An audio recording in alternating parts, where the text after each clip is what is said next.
Hello everyone, welcome back to All Booked Up. My name is Adrian and today we are doing something a little bit different. We are going to be ranking every single book I have read in 2021 so far, or up to the end of June, so for the first half.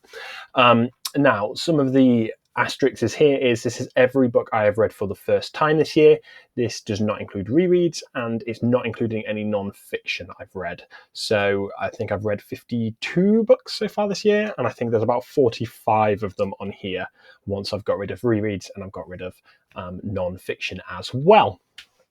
So, as you can see, we have a tier list over here, and we've got an interesting set of categories. We've got new all-time favourite. So this is a book that is one of my favourite books of all time now. It is a new favourite, instant love and absolute banger. Just below that tier, we have the awesome sauce tier. So this is 5-star books, maybe 4.5-star books, things that I really, really loved, things that I massively enjoyed. We then have pretty damn good. So these are books that I had great fun with. They're not quite an all-time favourite. They're not quite in awesome sauce, but they're good. I really, really enjoyed them. Down to enjoyable. So these are books that were fine. I had fun with. They're all right. Okay is they were fine. I read it. I finished it. Fine. And then right at the bottom, we've just got no. Just no. Hopefully there won't be too many of these, but yeah. No. So yeah, let's jump straight in. These are kind of somewhat in order down at the bottom. Actually, I've grouped the series together, so it's not strictly in the order I've read them, but pretty close, okay?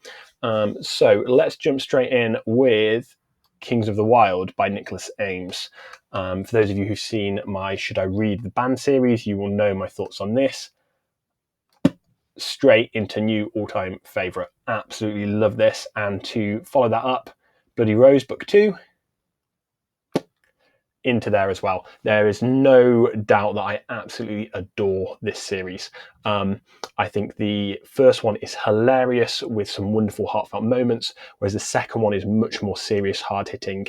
Just big fan of this series. It's in my top 10 favourite series of all time, and there's a reason for that. So yeah, straight in with two bangers in the new all-time favourite category. Up next, I've got The Natural History of Dragons by Marie Brennan. This was a good book. I enjoyed it. It was lots of fun. It's going to sit nicely in the enjoyable category for me. I will at some point read Tropic of Serpents, which is book 2. But for now, that slots nicely into the enjoyable category. It was nice. I enjoyed it. I will read more at some point. Next up, we have the Paternus trilogy by Dirk Ashton. Book 1 of this, Rise of Gods, is good, but I wasn't massively in love with it. It's probably at the top end of enjoyable, a little bit higher than Natural History of Dragons. But I think this series builds incredibly well. I think Dirk Ashton improves as he goes through this series. So Wrath of Gods Book 2 is going to go into pretty dang good. And I actually think War of Gods is right on the borderline between pretty dang good and awesome sauce. For the minute, let's slot it in at the top of pretty dang good, but this is liable to change as we go through. But we'll see. Next up, the Red Rising trilogy by Pierce Brown. I've only read the first 3 of these, but let's get them in. Red Rising I thought was good. It was enjoyable. It was probably more enjoyable than the first Paternus book. Golden Sun was better than that, in my opinion. And if you take out the last... So book 3, this is Morning Star. If you take out the last 50 pages, it's probably here in awesome sauce. If you just take the last 50 pages, it's a massive no. Yeah, pretty dang good. Probably a little bit better than Golden Sun, to be honest, even with the hatred I have for the way that he ended that book. Great, so on to the end of The Wheel of Time, which I read this year for the first time. So I read up to the book 11, The Knife of Dreams, at the end of last year. So the first book I picked up in the series this year was Gathering Storm. and that might be my favourite book in the Wheel of Time series. It is just brilliant. So I'm going to slot it in at an new all-time favourite, probably marginally below the band. Oh no, that's harsh. That's harsh. I love this book. I really enjoyed this book. I think Brandon Sanderson did a great job picking up the series and really got moving again. Some of the stuff that happens here is brilliant. Towers of Midnight for me was good. It was very, very good. It sneaks into awesome sauce. Not quite to the level of Gathering Storm. And then book 14, the finale of Wheel of Time, I find really hard to judge because I have so many emotions attached to it just because it's the last book of the Wheel of Time. So, yeah, no matter how well or poorly written it is, I can't separate what it is from the actual content of it. And as such, because of the way it ends that series, all-time new all-time favorite. Absolutely love it. I think it's a quality ending to a very good series. Unfortunately, not absolutely nailed on the ending, but very, very good, especially considering Brandon was doing that, finishing off a series that it wasn't his series. I think he did an incredibly good job. I think, although it doesn't wrap everything perfectly, I quite like some of the hanging threads that are left. Absolutely brilliant. Very, very good. Next up, we're moving on to an actual Brandon Sanderson work, an original Brandon Sanderson work, and this is The Rhythmatist. This, for me, was enjoyable. I really liked it. It was probably not aimed at me, but I thought it was good. And it slots in about there, probably very similar to Paternus, Rise of Gods. On to the next book. This is Six of Crows by Leigh Bardugo, and this is the first entry in the Nope. Just not for me. I think I gave it 2.5 stars. I can see why people like it, but it's not a book for me. It was overwrought, dramatic. It was character relationships I didn't really get. I didn't really feel them. Felt like I was just told to feel this way about the character relationships. The heist was fine, but it only happened in the last third of the book and was not the best heist I've ever read. So all in all, yeah, that's a no from me. Right, moving on to the Greatcoat series by Sebastian de Castell. Traitor's Blade, the first book of this is probably the weakest one for me. It sort of is definitely higher than the Red Rising trilogy. It's probably around here in the pretty dang good camp. So yeah, pretty dang good. Enjoyed it. Very, very fun, very entertaining, and a good setup for this series, which, to be fair, pretty much only improves. Night's Shadow, awesome source, really good book. Helps deal with some of the issues we got in Traitor's Blade with how that resolved, and I think it's very good. And it's the book that is more focused on Brasti, who is my favourite Greatcoat, so that helps it as well. Saint's Blood for me is the best Greatcoats book, which I know is a controversial opinion. I am going to drop it right into the new all-time favourite category. Towards the end of that category, it's not above Kings of the Wild or The Bloody Rose for me, but it is an absolute banger of a book. And then Tyrant's Throne is up there, right with Night's Shadow, probably just below Towers of Midnight. That's a close call, but yeah, you can see how generally that series for me just gets better and better. I think Saint's Blood is the peak, but Tyrant's Throne is a very good, awesome ending to that series. Big fan of that series. Really looking forward to talking to Sebastian about it at some point soon. Next up, we have The Long Price Quartet by Daniel Abraham. This is, as far as I'm concerned, a massively, massively underrated series. If you look at the Goodreads reviews, if you look at the ratings, it's criminal how low rated this series is. A Shadow in Summer when I read it, I really enjoyed. I thought it was a great book, and that only gets better as you deal with more and more of the series, as you see how it's built upon it. Straight in for me, I have A Shadow in Summer at Awesome Sauce. It's definitely better than Pretty Dang Good. Betrayal in Winter. Oh, I'm getting very top heavy here looking at this. I might need to adjust a little bit. Let's drop some things down. So let's move this to OK. And let's move the arithmetist to OK as well. And then let's shunt some of this Red Rising trilogy down to enjoyable rather than Pretty Dang Good.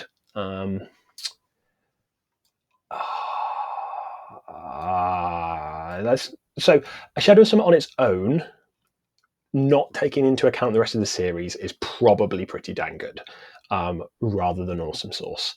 Now, if you take into account the rest of the series, which I would love to, it will shunt much higher, okay? I think A Betrayal in Winter is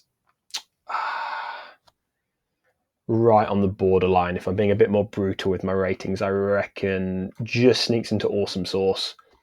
Autumn War, and Autumn War is possibly the best book I've read this year. It's just unbelievable, like where we come from in the previous two books, how we progress over the many years that have elapsed during this series. And Autumn War is probably the best book I have read so far this year. It is just incredible, and The Price of Spring is not much better. It's not much worse. It is similarly brilliant. Not quite to the same standard as Autumn War, but is still a new all-time favourite for me this year. Just incredible. How this series is so poorly rated, I will never know. More people need to read it, and more people need to read past A Shadow in Summer, because A Shadow in Summer is pretty dang good. Like, I enjoyed it, it's great, but you've got to keep going and see how this world and these characters evolve and change. And yeah, I can't believe how low rated this series is. So yeah, guys, read Long Price Quartet. Just do it. Just read it. Okay. Right. Next up, we're into the Adrian Tchaikovsky section. I've, in the past 3 months, read 3 books by Adrian Tchaikovsky. I've never read anything by him before that. Firewalkers here is a novella, and I would put it in the top end of okay. Like, it was good. It was fine. I'm not a massive novella fan generally. I enjoyed it. I thought it was decent, but it's not going to live with me in my head for the next 20 years. You know what I mean? It's a good, solid novella that I enjoyed reading. Then we get to a sci-fi from him and a fantasy from him. Now, both of these I really loved. Children of Time, I gave 5 stars and is going to be in Awesome Sauce. Probably just beneath A Betrayal in Winter, but all these 5 in Awesome Sauce are very close. And I do think I actually enjoyed Guns of the Dawn even more so, and it probably slots in. Oh, it's so difficult.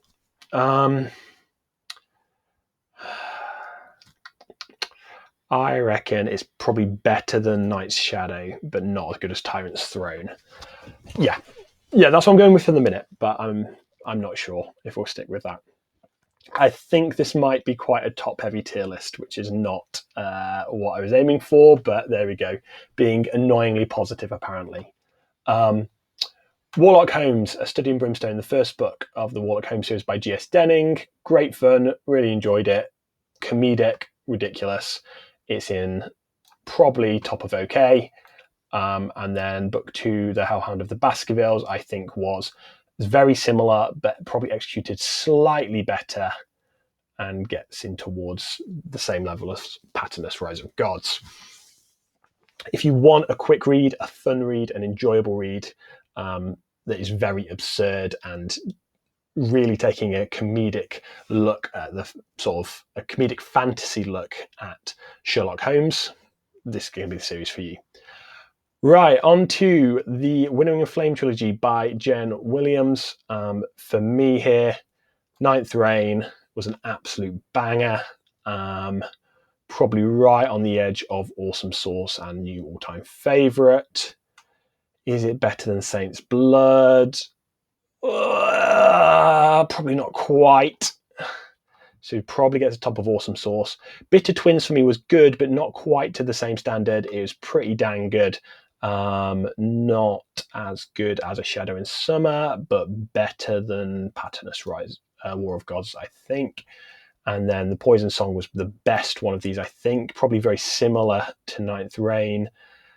Ooh, I reckon it was there. Just a little better than Saint's Blood, possibly. I'm going to have to relook at this at the end because I think I'm not going to like how I've done this, but we'll see. Great. Then I read the first book of the Cradle series, so Unsold by Will White. I hear the series evolves amazingly. This first book was enjoyable. Yeah. Probably it's probably more enjoyable than Red Rising, to be honest. Yeah. It goes into the enjoyable slot. So I've also then read the first two books of the Emperor series by Connor Golden. This is my first real historical fiction I've got into. I think the first one was... I reckon the first one was enjoyable. I would say probably similar level to Morning Star. I suppose edging out Morning Star, and then Emperor Death of Gods Book 2, I think was a little bit of a step up. Gets into the pretty dang good category. We're then into Discworld. These are the first two Discworld books I've ever read. So this is Mort and Reaper Man. So these are books 1 and 2 in the Death subseries. For me, and this is going to get me a lot of hate, but Mort was okay. It kind of outstayed its welcome. I liked the humour. I liked the world, but I think it kind of outstayed its welcome. The good thing from here is that I think Reaper Man was a step up, and Reaper Man was definitely into the enjoyable category, and probably, again, just edging out above Morning Star. I think that the jump between those two books is considerable, even though they're very similar in style and tone and what they're aiming for. I think the execution is far better in Reaper Man, thankfully. Let's jump to this one. This is How You Lose the Time War. So this is a novella told through sort of an epistolary format. It's from letters from one time agent to another who work for opposing sides in the time war, essentially. The prose was good. The story was lacking. I felt like I was told how to feel and didn't really see how to feel. Now, some of that might be a result of the format they chose to write this in, but realistically for me, this is a no. It's a better no than Six of Crows, but it's still a no. Didn't love it, unfortunately. Next up, we're going to Miles Cameron. So Masters and Mages trilogy. It starts with Cold Iron, which to me is very reminiscent of Name of the Wind. Prose was not quite as beautiful, but the sort of the setup, the idea of the person we're following is quite similar to Growth from Name of the Wind. I would put Cold Iron in... It's sort of on the borderline. It's probably in around here in the enjoyable category. For me, I don't know if it was me or if it was the book, but I kind of got lost in the middle of Dark Forge. It kind of, where we were changed, and I don't really think I knew what was going on with it as well as I should have done. It might have been me personally, but this was not as good. This was much more down in the okay section for me. And then book 3 did improve a bit. I think it was much more like Cold Iron. It got back to me knowing what's going on and enjoying where we were set up. So it's probably very similar in and around the bottom end of enjoyable. So next up, Susanna Clarke with Piranesi. This is on my top 5 standalones list of all time. At number 4, I think I put it in at. It's a new all-time favourite. It's not just by virtue of being a standalone. It's not, and a short standalone at that. It doesn't have the wonderful worlds and the character depth that we get in some of these other books up here. So it's just going to sneak in at the bottom end of new all-time favourite. Blood Tartan, The Blood Tartan by Raymond St. Elmo, first book of the Quest for the Five Clans series. This was fun. I enjoyed his prose. It was an interesting book. It's probably in and around the OK mark with Firewalker and with Warlock Homes. It was good. I enjoyed it. It was not groundbreaking, but I would be interested to read some more of it. The Invisible Life of Addie LaRue, I think, so this is by V.E. Schwab, I think was a wonderful concept, executed moderately well. I have some issues with what I perceive as a plot hole in it that kind of ruins it a little bit, but the concept is good. I just didn't love the execution too much, so it's probably going to end up down in the bottom end of the OK category. It was fine to read, it was fine, but I just didn't love the execution as much as I would have hoped. So probably there. Next up, Shadow of the Gods by John Gwynne. This was a brilliant read for me. I loved it. I love John Gwynne anyway, but this I think is probably the best John Gwynne book I have read. I think the characters are wonderful and it's just all round brilliant. Again, straight into all-time favourite, and it's probably not beating out Price of Spring, but it's probably beating out Kings of the Wild, which tells you just how much I rate this first book of this new series from John Gwynne. Mexican Gothic by Silvia Moreno Garcia was good. It's a gothic thriller. It wasn't really for me. It was probably just okay. I think it was okay, better than The Invisible Life of Addie LaRue, but probably not quite as good as A Natural History of Dragons. And then last up, Daniel Green's novella Breach of Peace. I think this was solidly enjoyable. It was short, as novellas are. It was good, but I'm going to slot it in the enjoyable, or maybe at the top of okay. Let's slot it in the top of okay for the minute, and now I'm going to need to go through and just make sure I'm really happy with how all of this is set up. So, Six of Crows in the no category. Yeah, that was reasonable, as with this time. Actually, let's go from the top down. Autumn War, is that the best book I've read this year? Probably. Yeah, I think that's probably fair. Gathering Storm, Memory of Light, they could be the other way round. Yeah, let's have them the other way round. Price of Spring, yeah. Shadow of Gods, yeah. Both the banned books, absolutely. Poison Song, yes. Saint's Blood, Piranesi. Oh, maybe Piranesi shouldn't be that high. Maybe it needs to drop a little bit.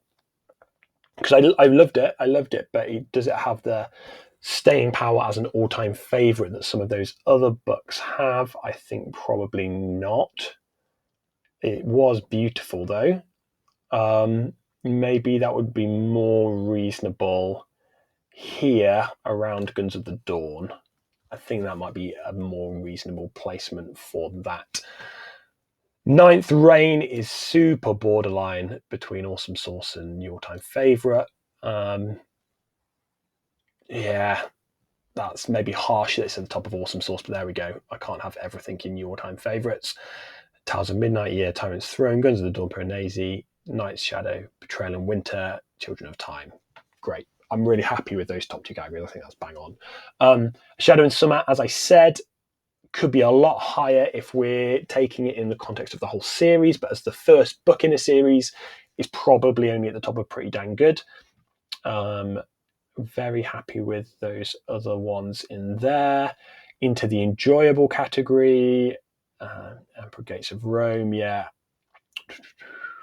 Yeah, I'm pretty happy with what's in the enjoyable category. Yeah, I think that's fine. Breach of Peace, again, probably a bit harsh. It's only made it into the top of okay, but could have been in the enjoyable pretty easily, to be honest. Mort, yeah, and I'm pretty happy with how that looks in the okay category. Maybe a little harsh on the Arithmetist, to be honest. I actually quite liked the Arithmetist. Maybe that deserves to be a bit higher. I think I enjoyed it more than I enjoyed Mort, to be honest. And probably more than I enjoyed Breach of Peace. So maybe Arithmetist should be up there instead. Other than that, I'm pretty happy with that, the end of that category. So there you go. Yeah, I think I'm happy with this tier list for the minute. So this is every book I've read for the first time, every fiction book I've read for the first time in the first half of 2021. Let me know down below what you guys have got your ratings for your books this year, and do a tier list of your own. Link me to it. I want to have a look at what you've read and how you rate it. Don't forget to like the video and subscribe if you want to see more from me, and I will hopefully see you guys again soon.